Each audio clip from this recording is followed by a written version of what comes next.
Olá, eu sou Daniel Luiz Souza de Lima e antes de iniciar eu queria agradecer ao professor Juliana pelo convite e dizer que participar de atividades como essa, em que a gente mantém um diálogo entre a educação básica, a formação de professores, um diálogo entre nós que estamos na educação básica e a formação de professores na academia, é extremamente prazeroso para a gente participar dessas atividades. Bom, sobre a minha formação acadêmica, eu sou minha formação acadêmica foi toda feita na UFRN. Eu sou licenciado em História, sou especialista em História e Cultura Africana e Afro-Brasileira, sou mestre em Ensino de História, pelo Prof. História, como eu falei, tudo na UFRN. Bom, eu sou professor desde 2008 e sou professor do Estado do Rio Grande do Norte desde 2013 e professor do Ceará Mirim desde 2017. Entre os anos de 2017 e 2019, eu também atuei como supervisor do PIBID de História da UFRN aqui de Natal. Sobre o meu trabalho, vocês tiveram acesso a ele, eu trabalhei com a cultura negra no Rio Grande do Norte, na perspectiva de levar para a sala de aula a discussão sobre o patrimônio cultural do Estado do Rio Grande do Norte e como esse patrimônio é visto por uma visão elitista. Quando a gente fala de patrimônio aqui no Rio Grande do Norte, e quando a gente vê os materiais que estão disponíveis para a gente, principalmente para a sala de aula, a gente percebe que o patrimônio que é valorizado geralmente são patrimônios que vêm da cultura europeia, certo? E que não dão conta de mostrar a diversidade existente no nosso estado. Então, no meu trabalho, na parte propositiva, porque o mestrado profissional, o Prof. História, ele requer uma parte propositiva que nós chamamos de produto, eu trabalhei justamente com essa cultura negra no Rio Grande do Norte na perspectiva de tentar desconstruir alguns estereótipos e de construir uma imagem positiva sobre essas manifestações. Bom, dentre as motivações que me levaram a este trabalho, elas se apresentaram durante toda a minha vida como professor, minha experiência como professor. Eu posso elencar algumas delas. A primeira seria como é que eu posso fazer os meus alunos se sentirem como sujeitos históricos, já que a gente, em geral, temos uma história que é elitista, que basicamente é vista a partir da visão europeia e a partir também da visão de grandes homens com seus grandes homens brancos, e com seus grandes feitos. E eu percebo que geralmente essa característica que afasta os alunos da disciplina de História, que faz também considerar a disciplina de História como uma disciplina que é chata e que não tem relação nenhuma com o cotidiano, com a vida deles, então acaba por afastá-los.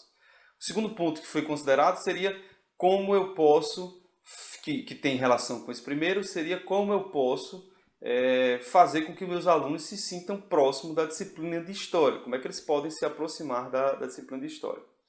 E o terceiro ponto que eu considero crucial, que foi crucial para esse trabalho, foi que eu observei que na escola que eu trabalho no estado, na zona norte da cidade de Natal, como se apresentavam casos de racismo para mim. E, obviamente, eles sempre aparecem como piada ou como brincadeira entre os alunos, e que certamente eles eram minimizados pela gestão, pelos professores, certo? E principalmente pelos próprios alunos. Como supervisor do PIBID, e na tentativa de sistematizar alguns dados, eu orientei que os bolsistas do PIBID, eu orientei uma elaboração de um relatório diagnóstico. Esse relatório diagnóstico comprovou algumas coisas para a gente, que ele era um pouco extenso e que fazia a gente ter um panorama geral sobre as turmas que a gente ia trabalhar. Nesse caso, a gente constatou que 70% dos alunos da escola que responderam ao questionário, 70% deles se autoafirmam como pretos ou pardos. E que boa parte deles ou já presenciaram racismo ou já sofreram racismo dentro da escola. e que não se sentiam à vontade para falar sobre essas questões no ambiente escolar, certo? Então, um terceiro ponto a partir deste me trouxe mais um desafio, né? Como é que eu posso trabalhar essas questões, como é que eu posso trabalhar essa temática a partir da disciplina de História, se a gente tem um currículo, né, que traz conteúdos cristalizados, principalmente pelo livro didático,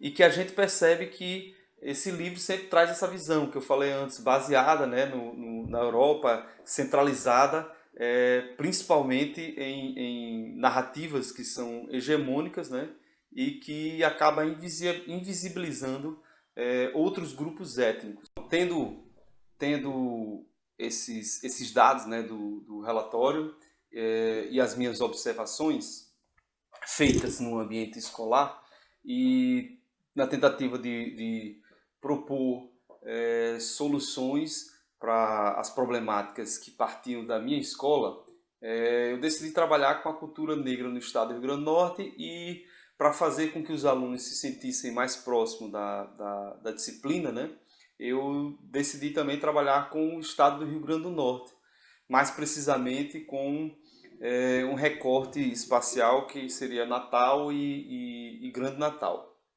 O que, o que acabou se mostrando ainda mais problemático para mim, porque se a gente pensar na história do Rio Grande do Norte, a gente tem uma história que é construída a partir da invisibilização dos negros, né? Com afirmativas que falam que não temos uma presença efetiva de negros no estado do Rio Grande do Norte, e que os negros também não contribuíram de forma efetiva, falando de expressividade sociocultural, né, para a construção do nosso Estado. E a gente precisa entender que essa história ela foi construída por membros da elite, né, que se coloca como elite política, uma elite social, econômica e que também se apresenta como uma elite cultural.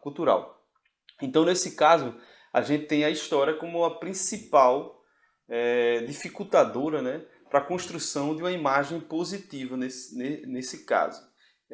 Só que assim, quando a gente observa o nosso cotidiano da cidade natal, principalmente do estado do Rio Grande do Norte, algumas coisas nos fazem questionar, né, essa historiografia, essa cultura que nos é apresentada, que não apresenta uma diversidade muito grande, certo?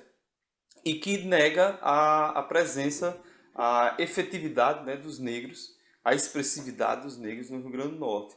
Por exemplo, a Iemanjá na Praia do Meio, os congos que existem em São Gonçalo, em Ponta Negra, os inúmeros terreiros que nós temos na nossa cidade, que são mapeados também, né? As comunidades quilombolas que existem diversas no nosso estado. Então, tudo isso faz a gente, pelo menos, questionar, né, na atualidade essas afirmativas. Então, obviamente, para eu poder trabalhar com essa cultura, com a cultura negra no Rio Grande do Norte, os materiais que se mostravam para mim, os materiais didáticos que se mostravam para mim, que eram possíveis de trabalhar, eles se apresentaram, de certa forma, como insuficientes, pois não dava conta da diversidade que eu queria expor e de trabalhar com a cultura negra. Então, para trabalhar dessa forma, eu precisei ir a campo, né? Certo? E foi uma decisão fazer entrevistas com os mestres de algumas manifestações, das manifestações que eu escolhi, 4 manifestações, certo? Que não dava para eu poder abarcar todas as manifestações aqui no Rio Grande do Norte. Então eu tive que escolher 4 manifestações. Minha escolha foi o candomblé, a capoeira, que são 2 manifestações culturais reconhecidamente, né, de origem negra no Brasil, certo?